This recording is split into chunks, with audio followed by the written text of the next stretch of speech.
Sit back and relax. Cette période que tu évoques, 75, 85, disons. C'est le post-choc pétrolier. La société, d'une façon générale, d'une part avait besoin de s'ouvrir. C'était très réactif, réactionnel. On n'a jamais été ennemi non plus de la confrontation physique s'il y avait besoin. Moi, 75, j'ai raté mon premier bac. Sit back and relax. 76, le deuxième. Sur la télévision. C'est un mélange d'artistes, tous styles confondus. Des vidéastes, des danseurs, des peintres. J'étais lyonnais, mais branché directement sur le reste de... Les joints, de toute façon, c'est pas non plus... Mais ça, on se faisait chier quand même.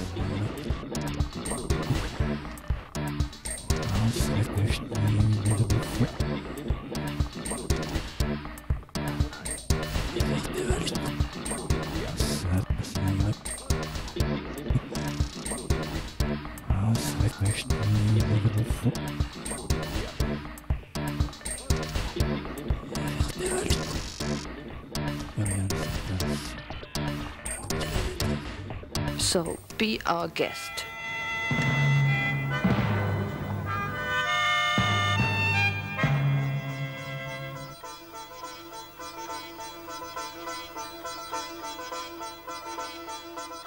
« 75-85, je dirais, c'est l'explosion d'une certaine expression dans la vie des jeunes locaux, que ce soit avec les groupes musicaux qui ont défrayé la chronique et qui sont sortis, qui ont émergé même au niveau national et international de l'époque.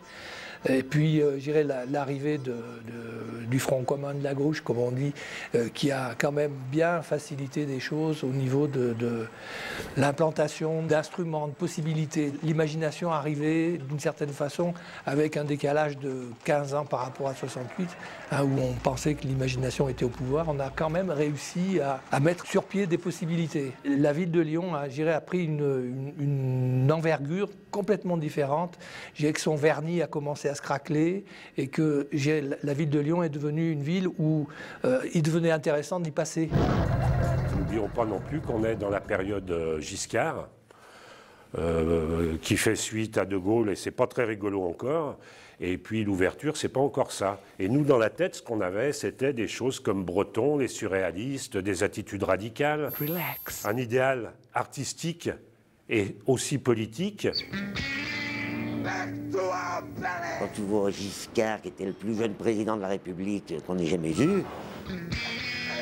Quand moi j'allais en France, il avait pris l'habitude de me demander souvent de pierres. Bon, comme il me le demandait souvent, je préparais ces pierres que je lui remettais. Les pierres, c'est des diamants? Des diamants. Sa rigidité, sa rigueur, son côté chasse, c'était on voulait autre chose. All we want is boiling life. Et puis Mitterrand, ça a été un peu l'explosion. On s'est dit, là, on va peut-être pouvoir faire quelque chose. C'était une impression. Derrière, il y avait toujours le même... on était toujours tenus pareil, sauf qu'il y avait une liberté apparente qui était somme toute plus agréable que celle qu'on vit à notre époque. Voilà.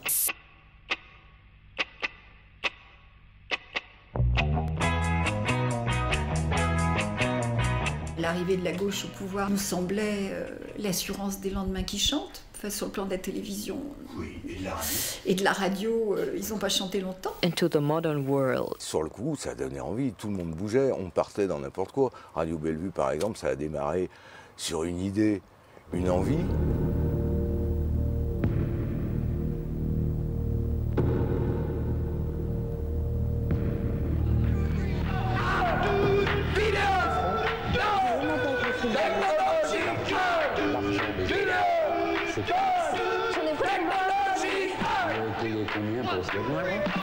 Lyon, début des 80, capitale du rock'n'roll en France. Les Parisiens, c'était tout petit. C'était tout petit, c'était la grande classe.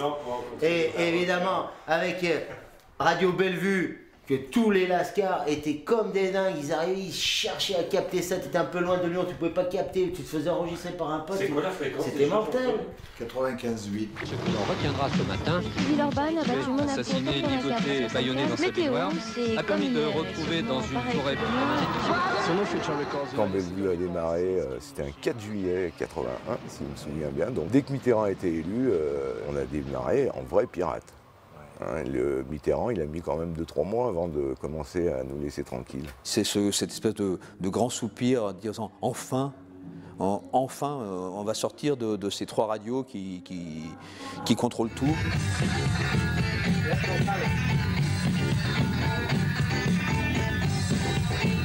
Les gens n'avaient pas l'habitude d'écouter d'autres musiques et d'un coup, ça leur a permis de leur ouvrir les oreilles, quoi.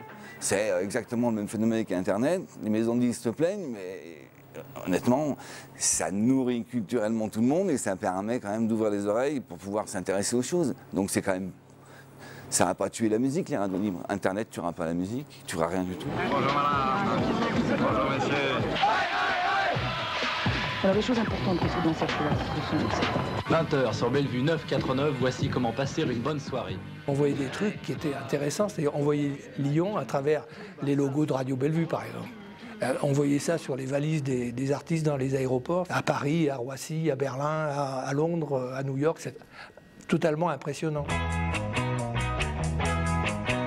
Moi, je ne suis pas du tout quelqu'un de nostalgique et de passéiste, mais il y a eu quand même des bons coups de folie, quoi. C'était quand même un peu la folie, l'histoire. Et puis, l'avantage d'être pas encadré, c'est aussi le désavantage de faire parfois n'importe quoi. Il y a le son avec ça, là.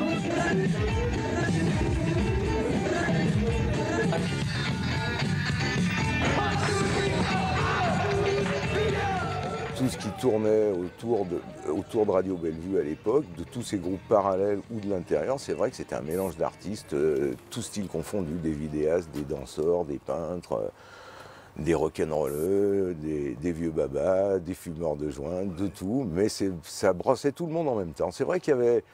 le monde était plus mélangé peut-être à l'époque.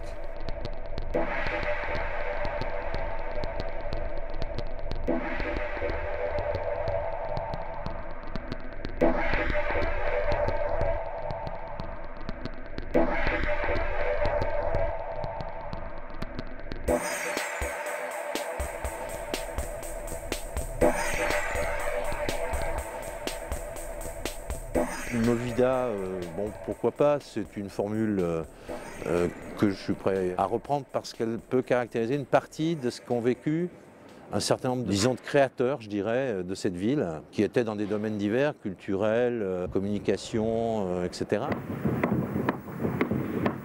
qui ont occupé le terrain d'un renouveau sans doute de la vie quotidienne à Lyon, notamment par l'information. D'ailleurs, tu parlais de Lyon Poche, et c'est vrai que Lyon Poche, c'était une sorte de guide du routard lyonnais, quoi. C'était un repérage de ce qui bougeait dans Lyon, de ce qui était accessible, de ce qui était ouvert, avec des choses très simples, telles que des horaires d'ouverture, par exemple.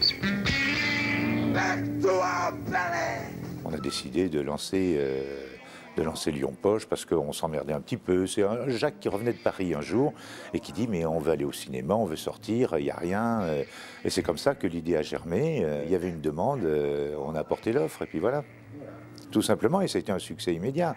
C'était la belle surprise. C'était une start-up de l'époque, quoi. Hein, peu de moyens, de l'enthousiasme, une niche, un public. On n'a pas fait les talents lyonnais. Les talents dont tu parlais là tout à l'heure, c'est pas nous qui les avons faits.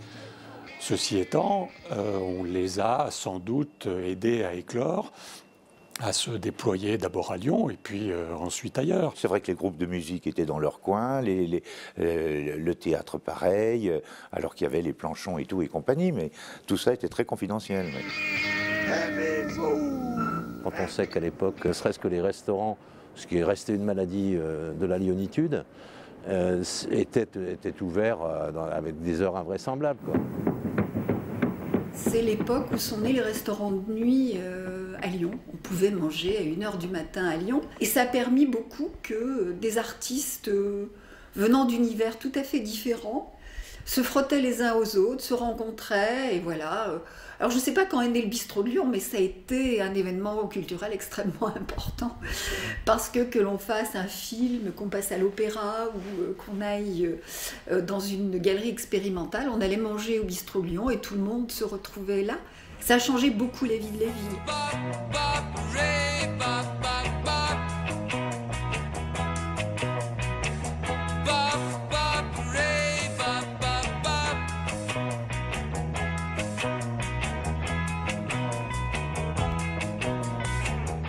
On est arrivé rue Mercière, souvent les gens nous demandent pourquoi.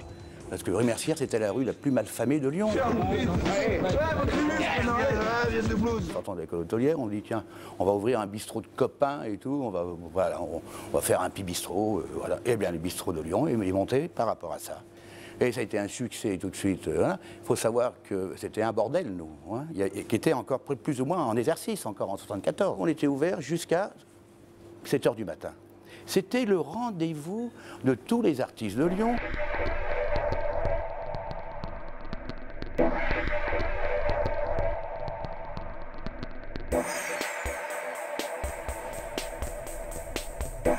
On se retrouvait évidemment aussi au Moderne, le bar de Monji Guiban. Le Moderne fait suite à des tas d'autres choses, puisque l'affaire commence en 71 rue Mercière, une rue célèbre pour des tas de raisons, mais pas pour celle qu'on connaît aujourd'hui. L'envie était de créer des lieux où pouvaient des énergies diverses se rencontrer.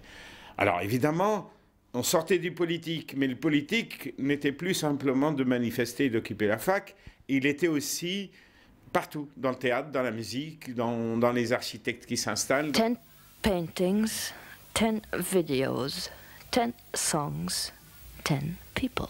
Le terrain était politique, certes, mais la culture était hautement symbolique de cette politique. C'est là-dedans qu'on pouvait changer. Quand vous faisiez des radios libres ou des télés libres, c'était de la culture.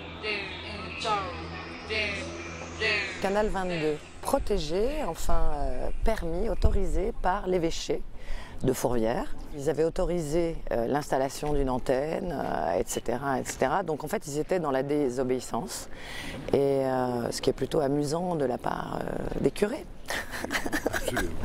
Et ça serait absolument, je pense, impensable aujourd'hui, comme le sont beaucoup de choses. Je pense qu'aujourd'hui, il y a des tas de choses qui ne seraient pas possibles. Il fallait inventer un kiosque télévisuel qui permette à tout le monde de s'exprimer sans moyens de production colossaux. Donc vraiment, la liberté de la presse hertzienne en fait. Ce qui m'a d'abord frappé, c'était l'enthousiasme et l'énergie des gens qui étaient là. Et leur différence, enfin, je veux dire, entre Jean-Baptiste Piesano et son émetteur qui a fait trembler tout Lyon et qui nous faisait rigoler, nous qui savions ce que c'était. Des gens qui étaient là sur l'enthousiasme et surtout sur l'idée que quelque chose venait de changer. La figure pour moi de cette créativité de cette époque-là, c'est quelqu'un qui a été capable notamment de saisir ce qu'il y avait de nouveau dans cette période-là, dans des mouvements sociaux qui sont nés par exemple autour de ce qui s'est appelé l'humanitaire à ce moment-là. Claude a eu le courage d'aller voir sur place selon des principes qu'il avait acquis dans le métier de journaliste, et donc étant allé voir sur place et ayant le souci de raconter, de rencontrer des gens et de raconter ce qu'il avait vécu, on avait un discours qui n'avait pas de prix, quoi. Je suis partie dans cette aventure comme ça, ventre à terre, et ça a été un an magnifique. Hein. On s'est retrouvés avec un procès sur le dos, parce qu'en fait, le Progrès de Lyon, pour parler de Canal 22, avait pris une image de Michel Noir qui avait été filmée dans un débat tout à fait public le soir des élections, donc quelque chose de tout à fait banal. Et le Progrès avait titré sur la naissance de cette télévision en publiant la photo de Michel Noir dans l'écran de télévision. Et Michel Noir nous a attaqués pour atteinte à l'image.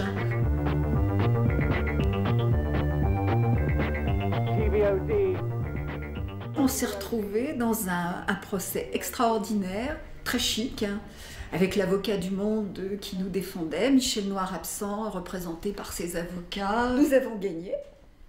Magnanime, Michel Noir a été condamné aux frais de justice et 1 franc, c'était encore les francs à l'époque, symbolique de dommages et intérêts. Tu les as donnés? J'ai pas le souvenir. En tout cas, pas à la présidente. Il n'était pas à son procès et avec 2 avocats, il était absolument sûr de son coup.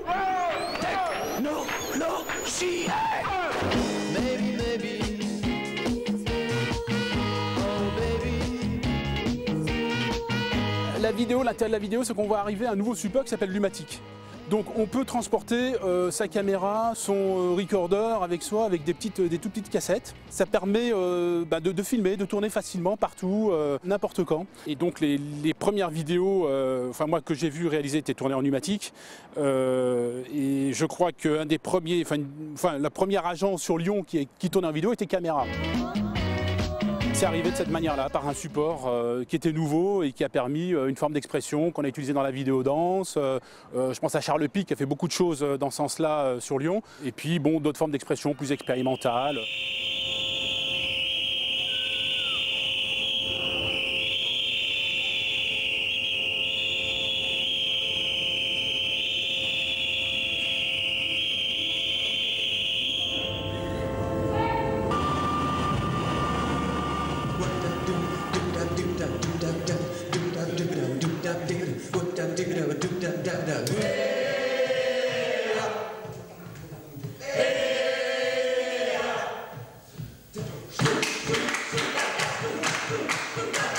On était des artistes, mais on n'avait pas très envie d'apparaître et d'avoir une étiquette, de dire un tel il est peintre, l'autre il est performeur, lui c'est un musicien. Nous, ce qu'on avait envie, c'était de tout expérimenter. Toutes les disciplines étaient confondues. La danse, la musique. Comme c'est une post-période, on va parler des années 80 plus, c'est une post-période punk. Du coup, le punk a amené, a libéré en fait les esprits. Avant, on se disait, il fallait savoir jouer, il fallait savoir danser, il fallait savoir coudre un vêtement. On changeait de lecture, on passait des surréalistes aux situationnistes, on passait d'une dérive à Venise à un petit week-end à Lisbonne, on voyageait. Pour nous, des plateformes, Amsterdam, c'était une plateforme culturelle parce qu'il y avait la librairie Van Rennep qui éditait les premiers éditeurs des situs d'ailleurs. Le groupe a permis de réaliser ce projet et de cette façon-là. C'est-à-dire qu'on n'était pas obligé de produire des choses trop personnelles finalement, comme le font les artistes plus classiques, on va dire. Il nous importait peu de définir ce qu'on était. On était dans une période d'apprentissage. On était en train d'apprendre ce qu'on ne nous avait pas appris. On était en train d'apprendre ce que nos parents ne nous avaient pas appris. On était en train d'apprendre ce que l'école des beaux-arts ne nous avait pas appris. L'école des beaux-arts, elle nous a appris à faire la bringue, à se comporter comme des artistes.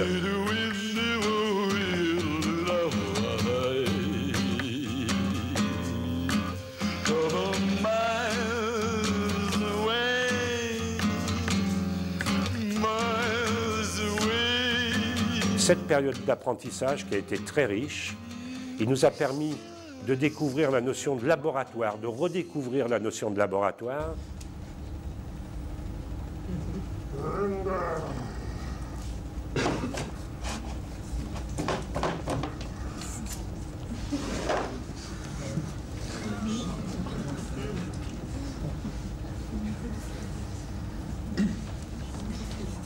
Dans ces années-là, je crois que c'était en 79, on va trouver une ancienne fromagerie, rue Saint-Michel à Lyon, avec une petite villa attenante. Et de ça, on va faire notre loft, notre lieu de travail.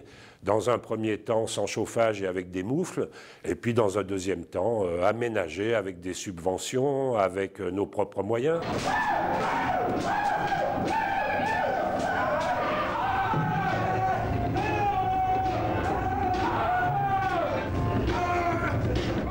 a découvert les artistes voyageurs, les artistes internationaux qui étaient capables d'aller d'une ville à l'autre et qui nous ont donné aussi à nous-mêmes le goût de faire la même chose. Et ce qu'on a fait par la suite, donc avec Frigo, avec un autre label qu'on a créé qui s'appelait Code Public. Code Public is based in Lyon, France. Code Public is the mobile and public unit of Frigo. Frigo is a space. Avec des étudiants d'architecture, avec des gens qui faisaient des fanzines, qui voulaient être journalistes, des gens qui voulaient faire du cinéma, on a créé Effectif de profil.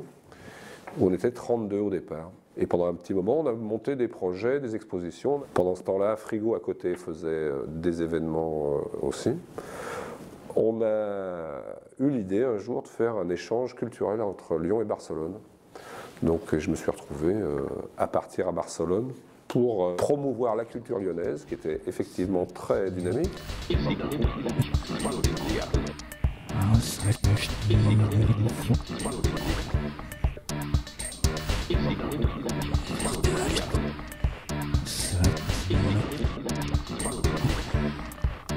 On était dans une production à la fois calme, on dessinait librement des objets ou des meubles, il n'y avait pas de censure, il n'y avait pas de politique de l'un qui ferait une chaise, l'autre qui ferait la table qui irait avec, on dessinait ce qu'on avait envie de dessiner. On disait qu'on travaillait en fait comme les stylistes et on sortait 2 collections par an, automne-hiver et puis printemps-été, et donc on renouvelait sans arrêt.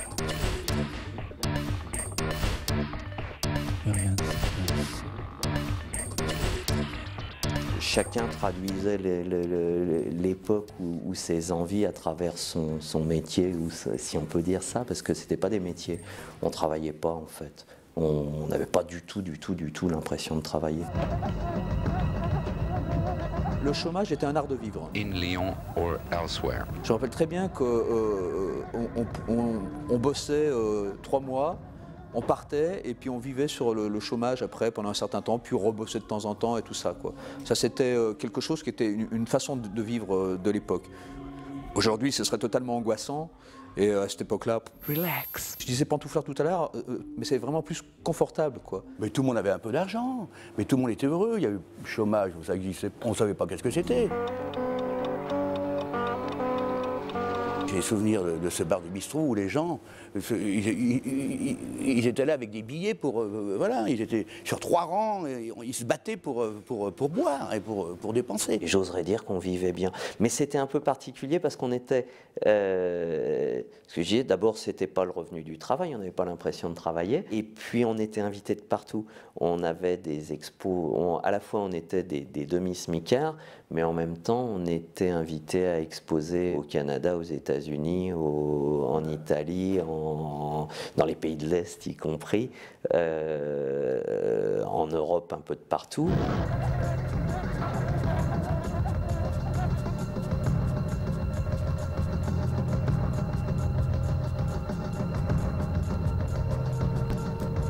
Winke, winke, wie du mir eine Pfeife ziehen. Moi, je trouvais l'Allemagne très intéressante, hein. On est allé à Berlin, notamment. On sentait une énergie sous-jacente, comme ça, des gens jeunes dans les bars. Enfin, je sais pas, c'était vraiment excitant. Il y avait plein de trucs, il y avait des concerts partout, des performances partout. Et puis, ils étaient extrêmement fraternels. C'était fantastique ce qui se passait à Berlin, d'ailleurs c'était ça notre modèle. Dans Kreuzberg, bon le Kreuzberg évidemment d'avant la chute du mur, d'avant 89, mais c'était vraiment un cocktail incroyable, musique, peinture, rock'n'roll, enfin tout chant confondu, parce qu'il y avait vraiment un truc qui se passait entre tous ces gens, entre tous ces chants, d'ailleurs indifféremment ils étaient peintres, chanteurs, guitaristes de rock, etc. C'était les mêmes quoi, donc il y avait vraiment un truc fort. Les échanges aussi. On voyait des enfants d'Allemands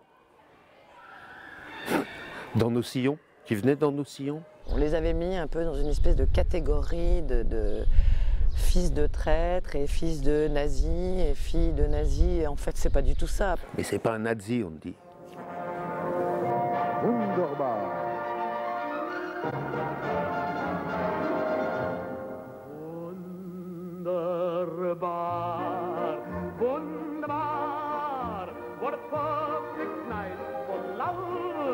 beaucoup voyageaient, d'autres voyageaient moins. On partait, on revenait, on restait quelque temps ici.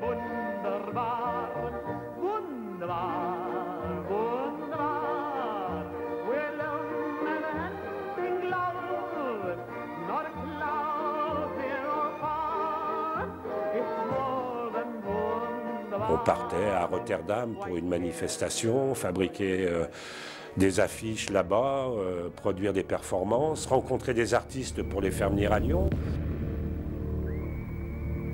Dans le lieu qu'on avait aménagé, on a très vite construit un studio avec une salle de bain, tout ce qu'il fallait pour recevoir des artistes, les faire vivre quelque temps, on les prenait en charge.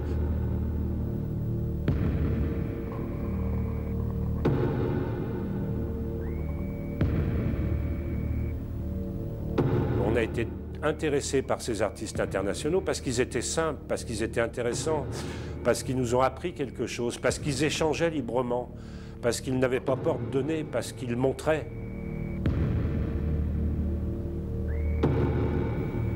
Frigo is a space. Frigo is a culture club. Frigo is a private laboratory. Chose qui était très difficile à voir ici. Rentrer dans un atelier de peintre à Lyon, même encore aujourd'hui, c'est la croix et la bannière. Avec Christian Van der Bort, on avait monté une galerie associative. On était les seuls à l'époque.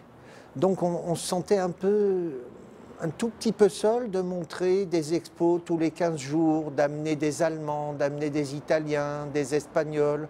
Donc déjà, comme les gens qui faisaient des radios et des images à l'époque, on parlait déjà de l'Europe sans le savoir, nous.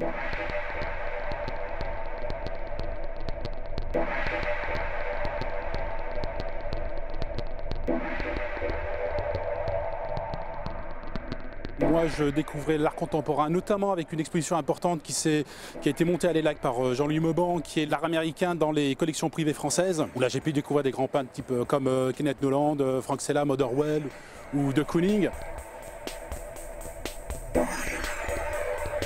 C'est assez étrange parce qu'à Lyon, en art contemporain, l'époque qui normalement était à la figuration libre, à Lyon on était dans l'abstraction. C'était Claude Cognès, c'était Stéphane Braconnier, c'était Kassem Noua, c'était Yves Bellorget aussi. Ensuite est venu tout le phénomène avec notamment le symposium d'art performance créé par Orlan et Hubert Bezacier. 1984, section d'art contemporain qui après va donner naissance, par la volonté de Raspail, à ce qui sera l'Octobre des Arts, et à mon sens, et à notre sens à l'époque, une des plus belles manifestations qu'il y a eu à Lyon pour parler de l'art contemporain.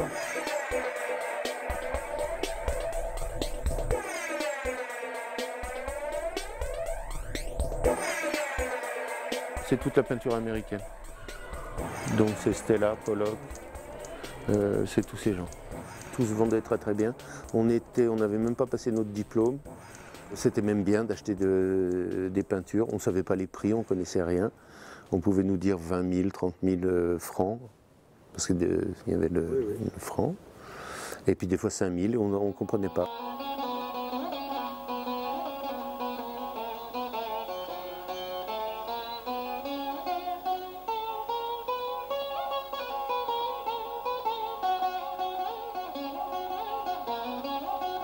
On n'avait pas de subvention, on n'avait pas de... On se démerdait. On se démerdait et la valeur, on la plaçait à un autre niveau. Home from work, he sat down and started painting in a colorful, naive way. We never liked his paintings. On était dans une relation où faire était aisé, où on faisait.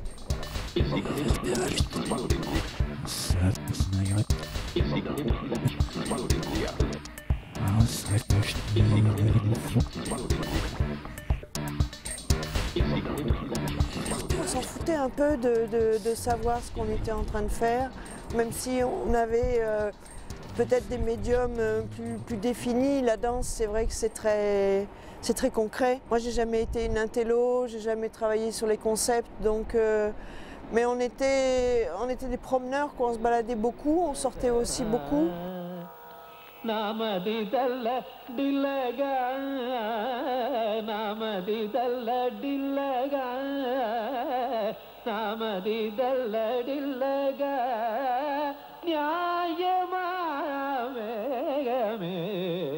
Toute cette catastrophe là qui est maintenant vraiment omniprésente et qui a modifié vraiment la tête et le regard de beaucoup de gens, c'est tout c'est toute la marchandisation.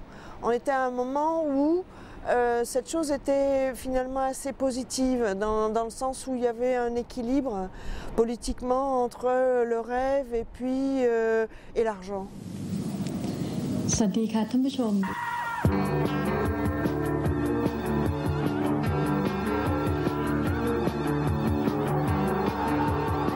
votre problème, je vous dis, c'est nous le choix.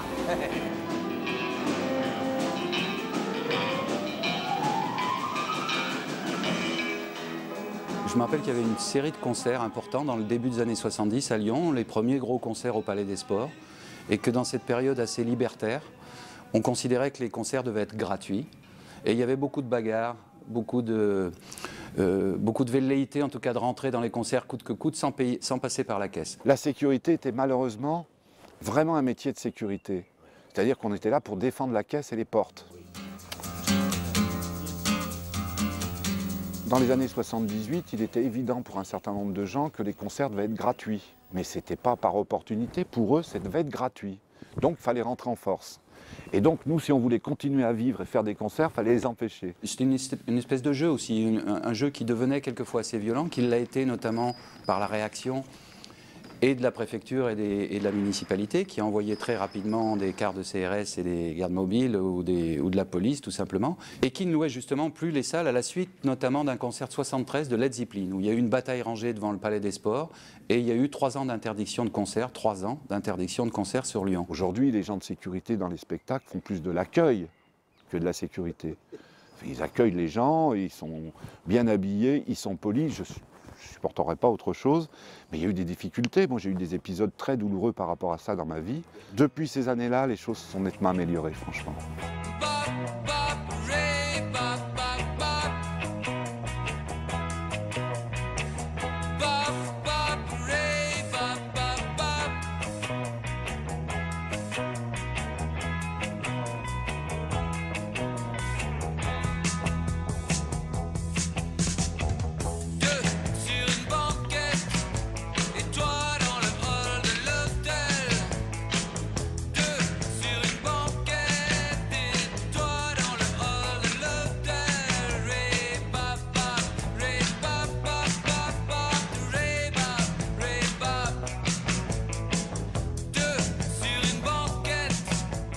La ville s'est réveillée au moment où nous, on s'émancipait. C'était fabuleux, ça, parce qu'en 75, j'ai un souvenir d'ennui profond quand même, 76 de déprime profonde, et 77, musicalement, hein, je parle, musicalement, il s'est passé quelque chose. The caterpillar, that is Caterpillar. J'ai eu la chance de récupérer le Palais d'Hiver dans une aventure tragiburlesque et tout, de rouvrir un lieu, puisque le MOPS était fermé, qui s'appelait le West Side Club, qui a perpétué un petit peu cette légende, même si tout ça s'est terminé dans les difficultés, c'est toute une lignée.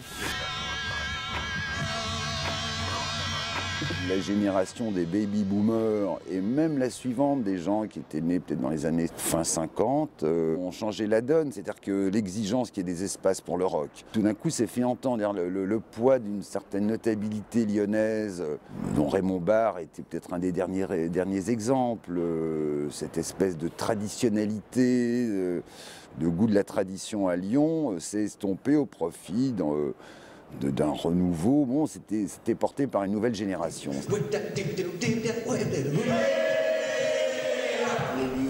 Les lieux, Rock'n'Roll Mops, Wayside, Palais d'Hiver, plus tous les trucs underground, les petits bars où il y avait une cave et il y avait des petits concerts, tu voyais un concert par soir si tu voulais. On pouvait à l'époque louer la Cigale pour y faire les Dames ou la salle Molière pour y faire les Cramps. Donc comme quoi c'était peut-être plus... Il y avait moins de retenue à l'époque. Manval était là, voilà, c'était le début un petit peu de cette movida Pacadis également, oui, c'est vrai. Les Parisiens descendaient à cette époque s'encanailler sur Lyon, où il se passait des choses.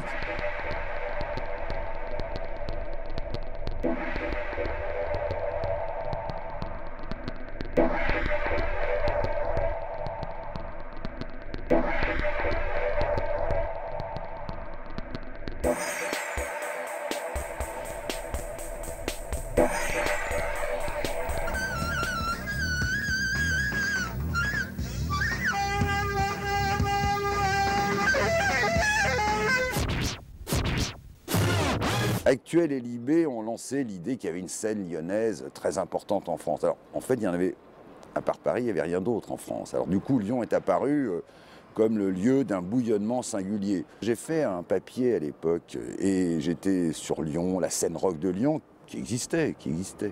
Et j'ai vu tout d'un coup que ce papier avait donné naissance à un titre de une, Lyon, capitale du rock. Qu'est-ce qu'elle attend de moi? Qu'est-ce qu'il attend pour dire qu'il faut bien faire un choix dans la joie du moins pire? Il y a des roses, il y a des ronces, il y a du piquant dans la réponse. C'est la première fois où des journalistes spé rock sont descendus de Paris pour venir enquêter sur la ville. Avant, ça s'était jamais fait, ça. Avant, il fallait qu'on monte, jouer à Paris pour se faire remarquer. Là, c'était le contraire, quoi. Il y a des roses. Cette légende Lyon, capitale du rock, je crois que ce titre avait été annoncé par Alain Manval, qui était quand même un animateur forcené de tout ça, qui avait un peu lancé ça. Et puis il se trouvait que Lyon, c'était la ville de groupes aussi différents que Marie les Garçons, qu'Electric Calas, que Factory, que Ganafoul, que Star Shooter, mais que tout ça, ça bouillonnait et que, même si c'est un peu surfait, à un moment donné, c'était ça à Lyon quand même. À ce moment-là, chaque groupe qui avait un petit peu de notoriété attirait, quand il le voulait, 300, 400, 500 personnes dans une salle, ce qui est une gageure aujourd'hui. Mais à l'époque, les gens sortaient. Et puis, il y a eu cette nouvelle génération qu'on a appelée New Wave rapidement, qui est arrivée à son apogée au début des années 80. Et notamment avec ce concert un peu symbolique, ce festival de Fourvière. Bon début de soirée.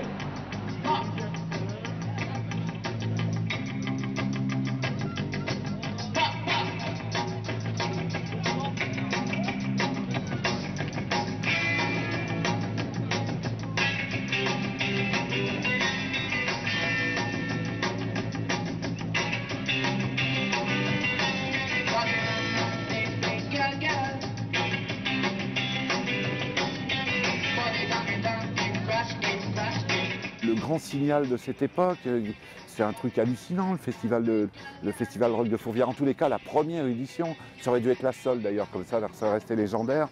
C'était incroyable l'ambiance. On avait l'impression qu'on allait devenir les maîtres du monde. Que ça y est, balayer les yéyés, etc. Que le rock français s'installait et que c'était à Lyon que ça se passait.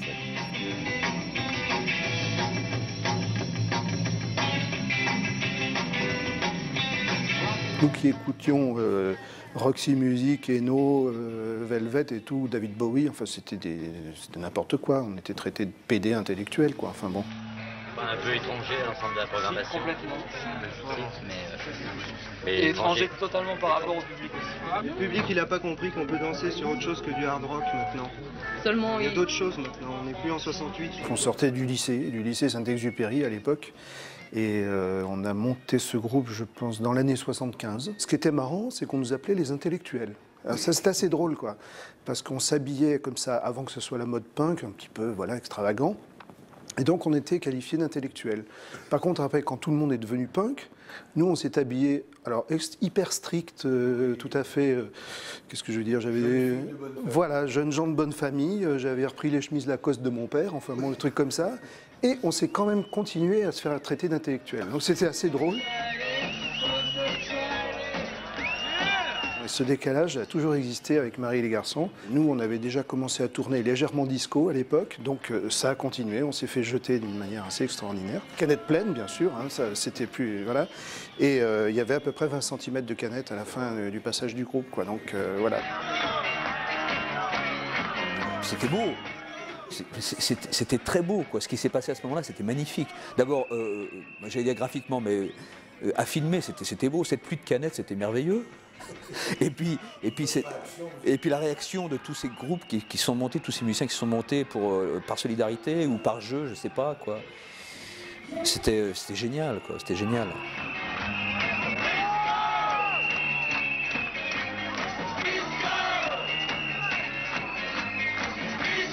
Jazz, nouvelles expériences, mouvement punk et tout ça, c'était fantastique. Soirée magnifique, bons organisateurs. On arrivait toujours à se foutre des peignets à la fin au début ou à la fin parce qu'on voulait rentrer gratos. On rentrait à la maison avec des bleus comme des soucoupes, mais ça fait rien, ça faisait partie de l'histoire.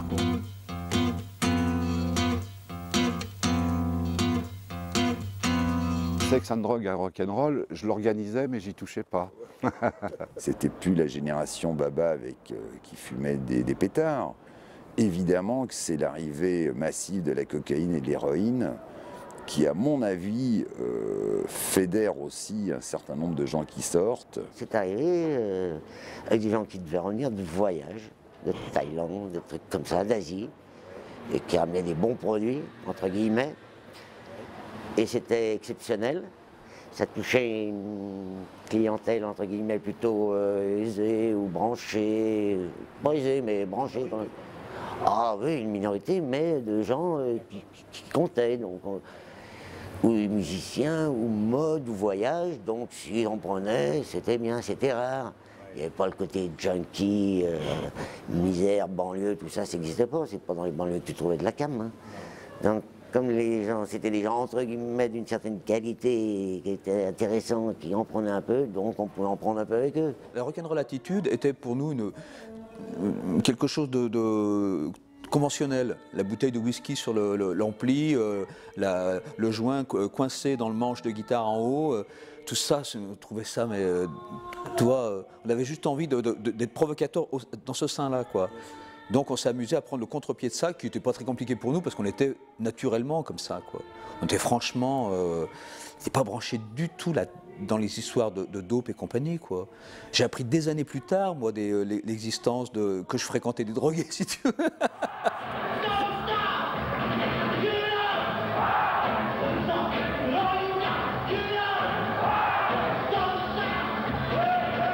Vivre vite, hein, le rock, c'était une des devises. Faire les choses vite et disparaître. Tous ces groupes ont disparu en 82 pratiquement. Tous ces groupes qui ont éclos vers 75-76, qui ont atteint leur apogée en 78 jusqu'en 80. En 82, presque tous, y compris Star Shooter, sont dissous. Il y a eu un truc assez marrant, c'est à un moment donné que Star Shooter, on s'est demandé, parce qu'on voyait bien que dans les banlieues, il y avait toute une génération les beurs, et on se disait, mais quand est-ce qu'ils vont faire leur musique? Vous venez de sortir un nouveau disque et à l'intérieur de ces titres, il y a une reprise de Douce France de Charles Trenet. Pourquoi cette reprise? Pourquoi cette reprise? Pourquoi cette question aussi? Parce qu'il y a plein de chansons dans cet album, d'ailleurs, qui s'appelle 2,5. Ouais, il y a un problème. On recommence? Rachid Mohamed, Mokhtar, qui arrivait de Rieux. Et là, c'est la banlieue qui disait aussi, voilà, nous aussi, on veut participer.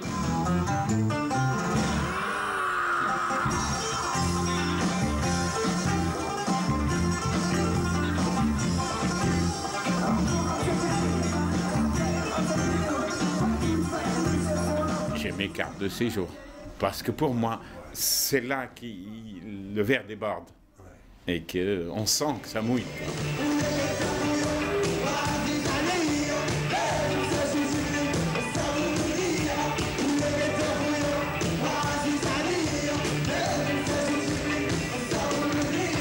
L'époque de carte de séjour, ça se chevauchait avec cette époque aussi. Hein. C'était fort aussi. Rachid est un artiste fort. Compliqué, pas facile, mais fort.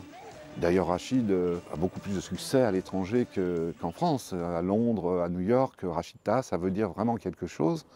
En France, c'est une espèce d'image un peu décalée, je trouve. Il y a un titre qui s'appelle Désolé. Désolé, je crois qu'on touche à la politique là, hein, Jackie. Tu peux pas trop en parler dans Platine 45? Bah si, on peut en parler. C'est moi en fait qui cherche un appartement tout le temps.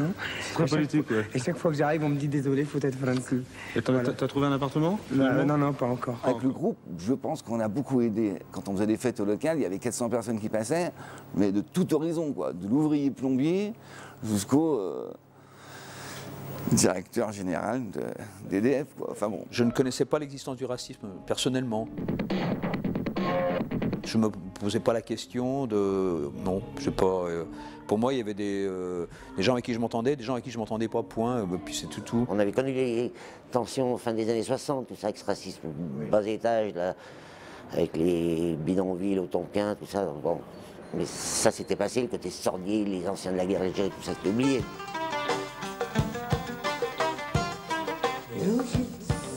Il y avait Le Pen, mais il faisait combien? 2%. Mais on avait senti le vent venir quand même. On a vraiment prévenu tous les politiques à l'époque. On a dit faites attention, ça va monter, ça va exploser. On était quand même des porte-parole visibles, puisque c'est quand même le premier groupe qui se met à chanter en arabe. Il y avait une volonté justement d'affirmer en même temps son identité, tout en restant confondus, sans essayer de faire des cloisonnements comme maintenant les gens se replient, il y a une forme de...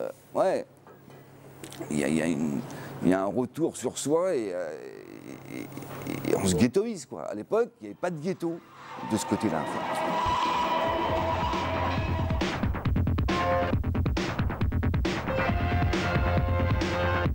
En 78-19, les flics font encore régulièrement chier les gars dans les boîtes gays. Et puis un tournant, tout d'un coup, non seulement les flics emmerdaient plus les gens dans les boîtes gays, mais on allait dans les boîtes gays. Les hétéros y allaient avec leurs potes PD, et tout d'un coup, on passait plus de temps dans les boîtes, pendant 2-3 ans ou 4 ans, moi j'en avais plus que dans les boîtes gays.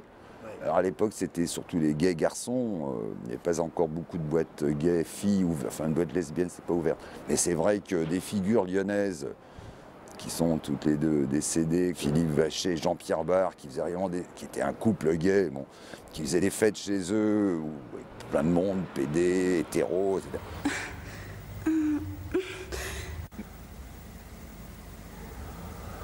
Il n'y avait pas le sida, ça n'existait pas, donc c'est bien l'élément le plus marquant par rapport à notre génération, par rapport à la nouvelle. Hein. On ne chopait rien du tout et on ne se privait pas, quoi, parce que c'était les années faciles.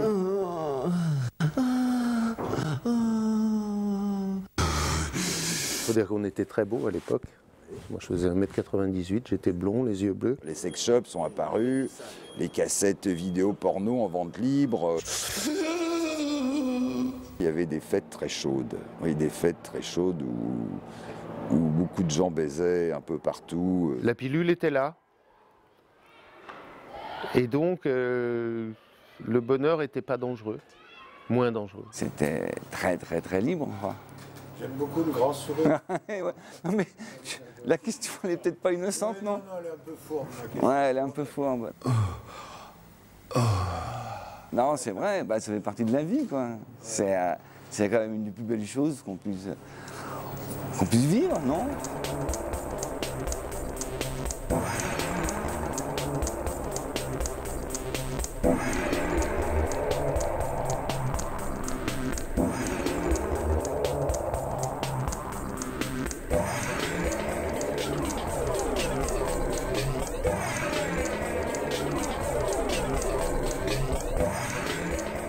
J'ai un peu tendance, des fois, je pose la question, il se passe quoi à Lyon? On me dit rien.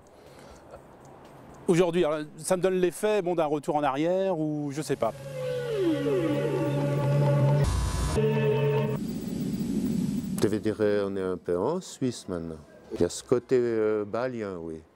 Oui, effectivement. Ce qui fait que je pense que les bons vont partir. Pour certains édiles, moins on fait de culture, mieux on la fait. Et puis en même temps, on fait un peu de mondanité. C'est dommage. Moi, je m'excuse, mais la gauche ne fait rien. Là, on a l'impression de se retrouver en concurrence. Et moi, j'avais de grands espoirs, et finalement... Il y a énormément à faire, il n'y a rien de fait. Ou alors du mandat. Et le mondain n'est pas du tout du culturel. C'est du lèche-cul, dans tous les sens du terme. Into the modern world. Dire que c'est irrespirable, c'est vraiment une tarte à la crème. À la fois, je veux dire, ce qui est fait politiquement. Attention, attention. Le manque de réactivité de tout le monde, quoi. Et l'individualisme qui ne saura répondre que d'une manière désespérée et jamais efficace. Feeling. Il n'y a pas d'autre rempart contre la violence, qu'elle soit physique, morale ou intellectuelle, que l'éducation et la culture. Je veux dire, voilà, on veut fabriquer des abrutis, et après, quand les gens votent, on dit ils votent comme des abrutis. Ben, je veux dire, oui, les machines à abrutis, ça fabrique des abrutis. Et...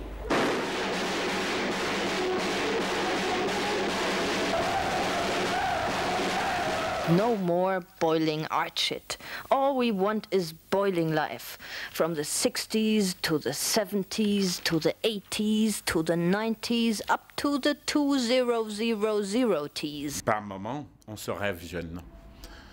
Il y a quelques jours, on discutait avec 4-5 amis et on se disait, mais pourquoi on attend encore des choses de la société ou de la ville ou de ce que vous voulez, de l'institutionnel, alors que il faudrait refaire cette notion de groupe, aller investir des lieux, faire. Plus que jamais, restons unis face aux périls qui nous menacent. Il est toujours temps de faire, mais là, je crois qu'il y a un moment... Là. Donc, c'est même pas une histoire d'âge. J'ai toujours cru qu'il n'y a pas de configuration où une révolution doit être faite par la jeunesse qui va suivre les anciens. Là, on est dans un mécanisme où l'histoire se répète et se superpose en couches. Non, moi, je crois qu'il y a un moment, ça déborde. Et tout vient. La crise aidant, on va retrouver les lutteurs d'antan. Bien sûr qu'on va reconnaître ça. Le problème, c'est quelle efficacité sera réellement. Est-ce que après-demain, jeudi, il y a des gens qui vont se dire on fait grève et on continue la grève pendant 3 semaines, comme dans certains coins de France, je rappelle. Même s'ils sont éloignés géographiquement, ça s'est passé, j'en sais rien. On peut toujours rêver. Les lendemains promettent beaucoup. Je pense. Il me semble que déjà sur les murs, on voit plus. On commence à voir des phrases avec du sens. On arrête d'avoir ces zigouigouis de mon clan contre ton clan.